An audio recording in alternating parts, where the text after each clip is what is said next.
The Nigerian National Building Code is a regulatory framework established in 2006 and signed into law in 2007 to ensure public safety, structural integrity, and sustainability in building construction across the country. However, buildings have continued to collapse. Flood and fire disasters have become rampant with no actual pointers to faults or defaulters, and life just goes on. So, what is the building code? Who enforces it? What are the implications for non-compliance? We shall be answering these questions and more in the course of the program. My name is Leah Katung-Babatunde. You're welcome.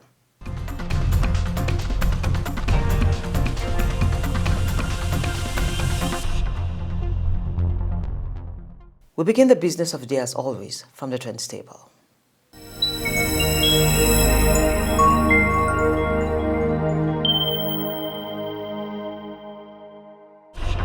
Nigeria's real GDP logged its highest quarterly growth since the second quarter of 2021 after it grew by 4.23% in the second quarter of 2025. Data from the National Bureau of Statistics shows a 110 basis points increase from the 3.13% recorded in the first quarter of 2025. The growth was driven by the oil sector that recorded a massive 20% year-on-year growth in the quarter under review, its strongest performance in years. The Central Bank of Nigeria's CBN Monetary Policy Committee (MPC) has reduced the monetary policy rate (MPR) by 50 basis points to 27%. The decision was announced by the CBN Governor Olayemi Kadeso during the post-MPC press briefing in Abuja. MPC also narrowed the asymmetric corridor around the benchmark rate to plus 250 and minus 250 basis points from the previous plus 500 minus 100 basis points. Kadeso explained that the adjustment reflects the committee's cautious attempts to ease monetary conditions in response to signs of moderating inflation and improving macroeconomic fundamentals. Similarly, Mr. Olayemi Kadeso stated that about 14 banks have fully met the new regulatory capital requirements as set by the Apex Bank. He said members of the Monetary Policy Committee urged the bank to continue the implementation of policies and initiatives that will ensure the successful completion of the ongoing recapitalization exercise. The deadline for the recapitalization as set by the CBN is 31st March 2026. The Petroleum and Natural Gas Senior Staff Association of Nigeria, PENGASN, and the Nigeria Union of Petroleum and Natural Gas Workers, NUPENG, have strongly opposed the federal government's reported plans to divest significant stakes in joint ventures assets managed by the Nigerian National Petroleum Company Limited. They warn that such moves would destabilize the economy, weaken the oil industry, and jeopardize the welfare of workers. PENGASN's president Festus Osifo and his NUPENG counterpart Williams Akporeha at a joint press briefing in Abuja rejected the proposal to cut government stakes in JV assets by as much as 30 to 35%. They said the planned sale would generate quick cash, but at the expense of Nigeria's long-term economic security.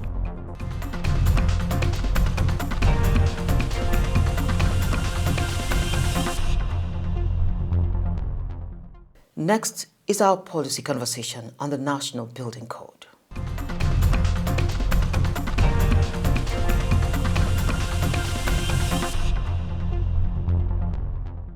Nigeria's policy framework related to public buildings has its roots in the National Building Code, NBC, which was first drafted in the late 1980s and finalized in the year 2006.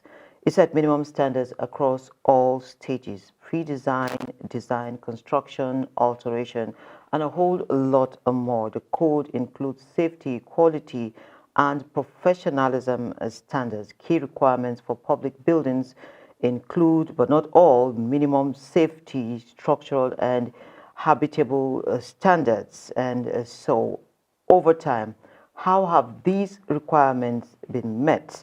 And have they been dismissed by many building owners living in their wake calamity with no consequences? We're going to be answering these questions and more. And joining me for this conversation is a builder, Onabekun Isiaka Adekunle, GreenStar expert, BIM expert, group head, CIOB Nigeria HUB.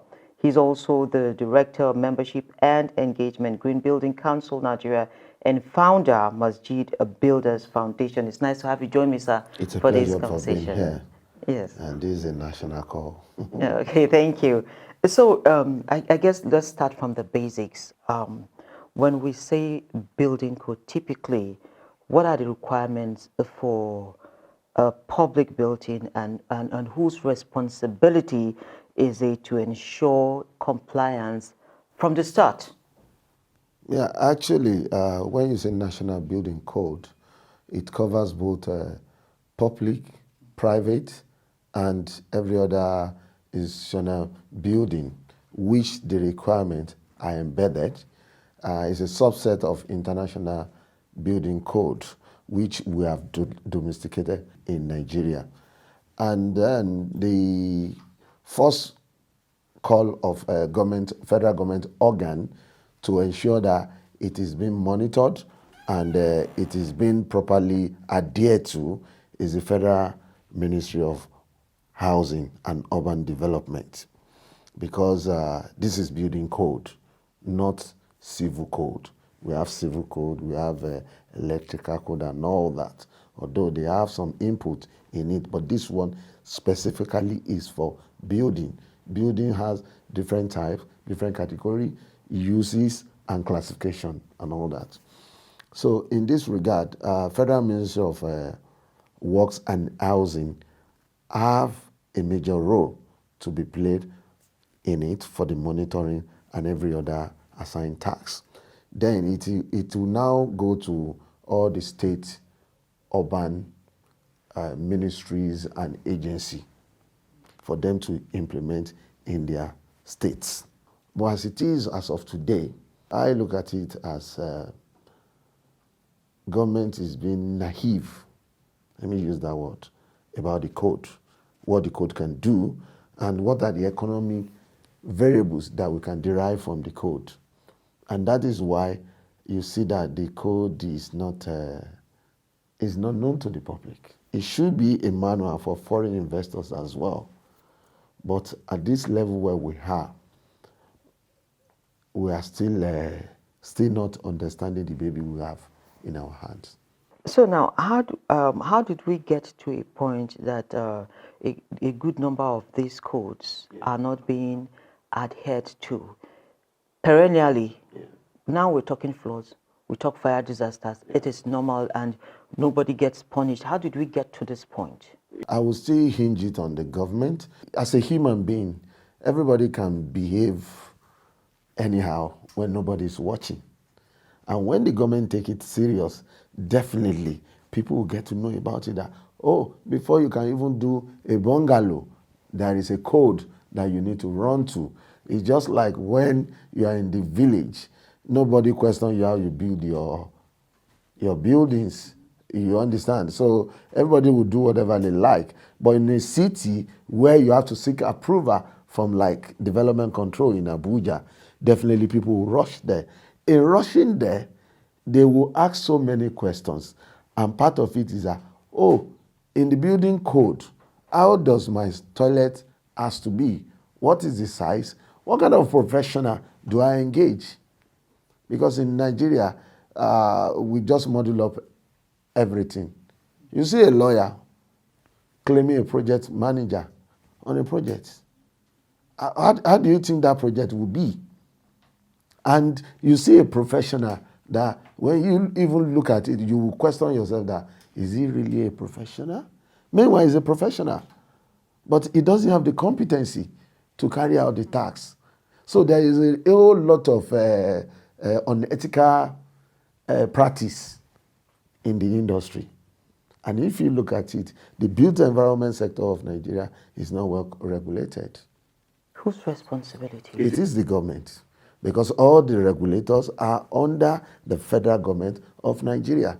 In the built environment, we have 7 under the PRS unit of the Federal Ministry of Works and Housing. And yet we have a lot of building constructions that don't meet standards. Yes, we have a lot. Because if you see them, you will ask questions. At the end of the day, you will not be satisfied with what you will get. Because you are expecting that, yes, they should refer you to, due to this code, this is how we arrive at this. So let me just tap this from you. What are those elements we need to consider? Yes, the very first one is the purpose of the building. Some of the government offices in Nigeria, they are just like a death trap. Because in case of emergency, people will die, will have casualties. Rain has been raining for a longer hour now. Most of the building, they are not even designed to accommodate this weather condition. Fine, climate change. It has come. Where are we going to find it? In the National Building Code. It's not there yet. Government needs to look for drivers, technocrats, that can look at the National Building Code and they will do a surgical operation on it. UK have their own. In the recent time, they have a problem and they come up with the Building Safety Act, I think 2022 or 23. And it's because they have a very huge development that they lost lives. And we are looking at that in Nigeria as well, because in 1986, construction method is different from 2020 construction method. We're in digital era and we're in disruption era, and we have come up with a lot of sustainable material. And those sustainable material, how do we use them to improve our built environment? As Green Building Council of Nigerian Director, we are still working on rating tools. We are doing a lot of things to see that, yes, this can easily energize the National Building Code. Even if they don't come to us, they should give us a room when we come to them that we can easily talk like professional and do the needful. And that is why we need to look at it holistically. It is not the business of the government. It is not a child's play. Before, we believe that, yes, it's government money, we don't care. But now we are paying tax. I can't be paying tax and be closing my eyes when infrastructures are being damaged. And that's why I like the new tax regime. It's going to wake us, all of us, up, yes. If you see any civil servant driving government vehicle anyhow, you can easily capture it and send it to the appropriate authority for disciplinary action. Yes, we own it. So that is basically where the problems are. We need to treat National Building Code as a business model. We've seen these disasters happen. We've seen them flood, water, fire, name it. But then we often hear that investigations are to be carried out. We don't hear or see the outcomes of these investigations. The problem is that, to be sincere with you, is between the builders and the engineers and the architects. You see, these three professionals, when a building collapses, one will raise his head up that, who is there? Because according to the law, the Carbon Act 2004, LFN, give the builder the only statutory to construct building. But due to the fact that the environment where we are, everything goes, you find an architect doing real construction, and which is unethical. You are only empowered in accordance to Akon law to design, not to construct. Do you get it? As an engineer, now, what kind of engineer do we have in the building? Electrical, structural? If you are a structurer, okay, what kind of structure are you going to design? Is it the airport, highway, irrigation? Those are your line. But when we talk of the building, residential building, institutional building, yes, you might have the idea. Because when we are being trained, everybody is being trained along his own expertise. So, you see these three professionals, they should be held accountable. So you people are our problem? Yes. Because, I will tell you, if Carbon, that's the Council of Registered Builder, did not stand up and say, oh no, this is a problem, Definitely we are part of the problem. Then Akon, you see some of them, they are 20, 30, 40 years in the industry. They are doing it. So they are culprit as well. Engineer, structural engineer. What kind of structural engineer are you doing? Because there is none of these three professionals that you will see their certification that is not specifically specified. To shock you, electrical engineering can construct a building. Because nobody controls what goes on the site. And a building doesn't collapse. It has started collapsing from where you start to excavate the floor. The ground, the natural ground. Yes. Because you must have made one mistake or two along that line. Then when it now becomes, as you are going and it's piling up, then it will give you the resultant effect. You are a geologist, doesn't give you statutory to build. Your own is to tell us the level that we are going to go on the soil. You will see current, Akon, and all that. When a building collapses, they will start giving reports.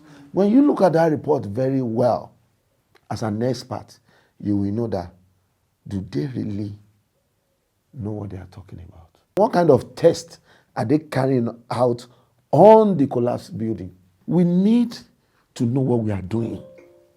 And we have to be thorough. It's not, building construction is not a business of buying and selling. It is something that if it happens, it will affect that particular area. Building is life. When there is no life in a building, we are dead. And that is why in Yoruba they say when they close a house will start cracking. The life in it is looking for a way out. In follow-up to that, now, we saw a scenario in Lagos where layers or floors were added to an existing building. Are you referring to Foursquare in Lagos? Yes. Yes.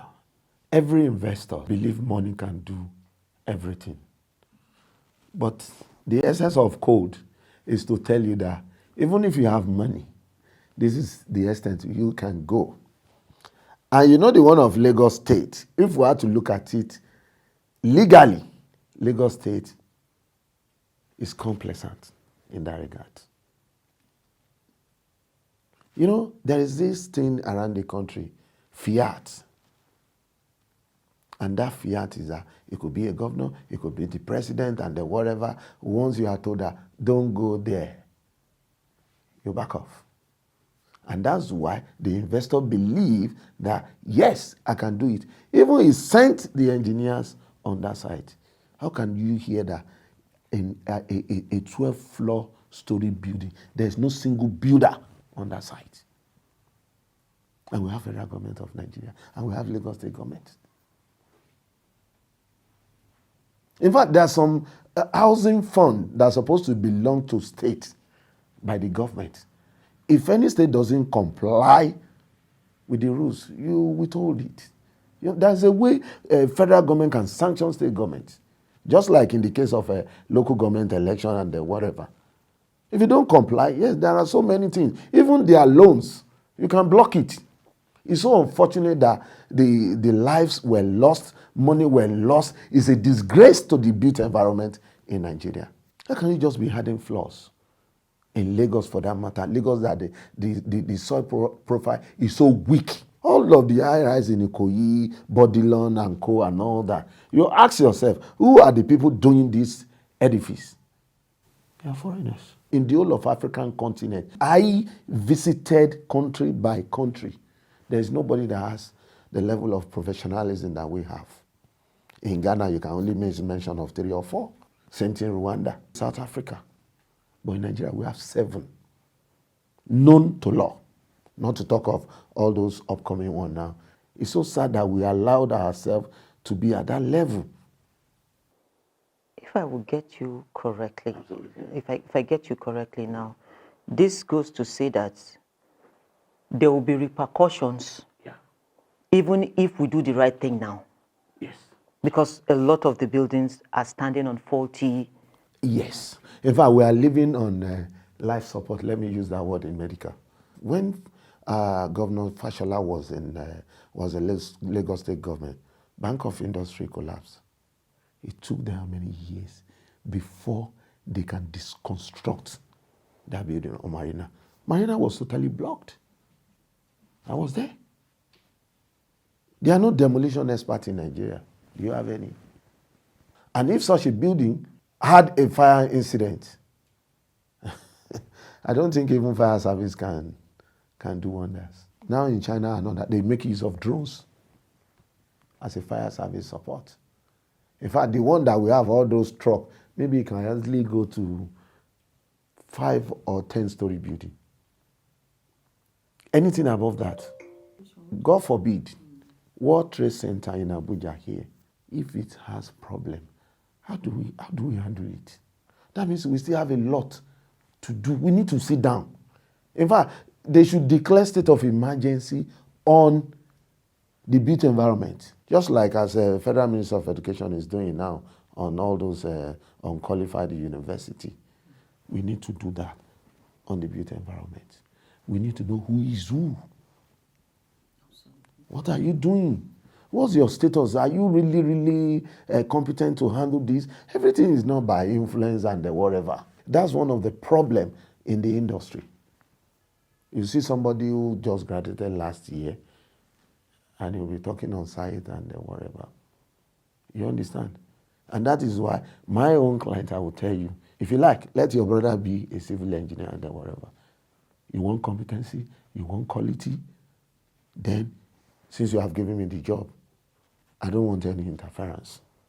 Because all this interference, they are the problem. You want to help your brother, find money and give to your brother. You go and give him construction job. He doesn't know.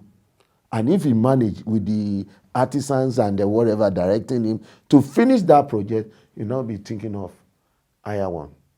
And we are building debt stages by stages.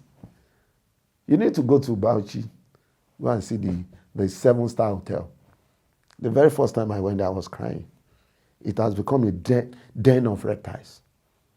Go to Sokoto, Gingeya Hotel, same thing. National Theatre, they said they have rehabilitated it. Who knows the status? And you know, in building, we have what we call LD, that is what we call sick building.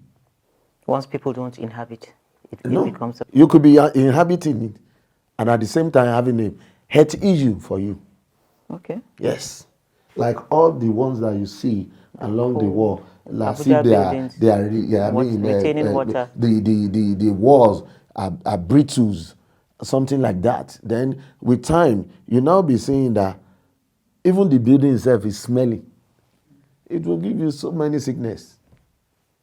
So many.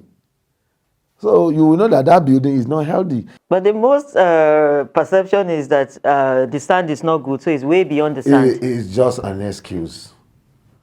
You cannot just take a sand from the river and start using it for building. You need to see Julius Baja when they want to build. Go and check them. They can take a black soil from that your location and refine it. By the time it will come out, you will know that, oh, wow. Is this how you... That means they know what they are doing. There is nothing big that they are doing. No. If we are there to the standard, definitely we can give the output of Julius Baja. And if you look at it, majority of them, they are Nigerians. And they are doing the best. But we are fond of, hey, bring me sand from Kuje, direct from Kuje, and you start mixing cement with it, and you start using it with high level of salt and acidic. In Port Harcourt, they have that too. And that's why when you look at all those oil and gas area, how do they achieve that? They will have to be thorough on the output of the quality. At this point, do I say God bless Nigeria? God help Nigeria. God help Nigeria. And one of the major messages that to His Excellency, the President of Federal Republic of Nigeria, we really appreciate him for what he is doing. But at the same time, built environment Nigeria need his attention. If he said that if they don't put me in Guinness Book of Record, I will fight for it. If he wants to fight for it, it's not something that he will leave 1 month or 2 months. Then history will start looking for him. No. It could be any time. They will remember that, oh, when Tinubu was there, the greenest city in African continent was developed in Nigeria. Then how do you achieve that? It's not by just giving the minister direction and whatever. They just need to chronically look into the sector and say, okay, well, let us raise funds. Who doesn't like Dubai? All of us like Dubai now. It's not that Dubai is more beautiful than Nigeria, but the level of innovation there, and majority of them, they have been there and whatever. Let us do it in Nigeria. Look at Coastal Highway. Along the highway, are we going to leave the land? Just follow like that. No. So the journey of 1,000 miles, it begins even with the talking. As we are talking now, they can shake it and change it. Wike is trying, he's a lawyer.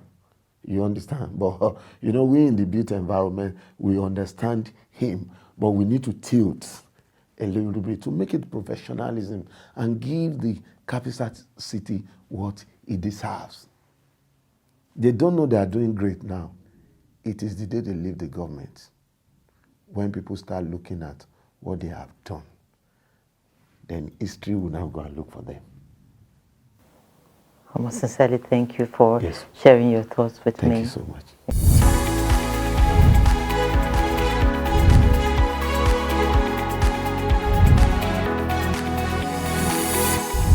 We move on to our education segment, Simplify This, and from there we take you to the local commodities market.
And that's how much we have for you on this episode. Don't forget that you can get market details and more on our sister website. It is www.marketnigeriatv.com. We have all the details and more there for you.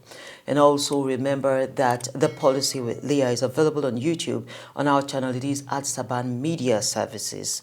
You can also watch the program on our partner stations. That is Kaftan TV, Global TV Nigeria, and KSMC News. Until we come your way again, same time next week, I remain Leah Katung-Babatunde. Have a pleasant day and God bless Nigeria.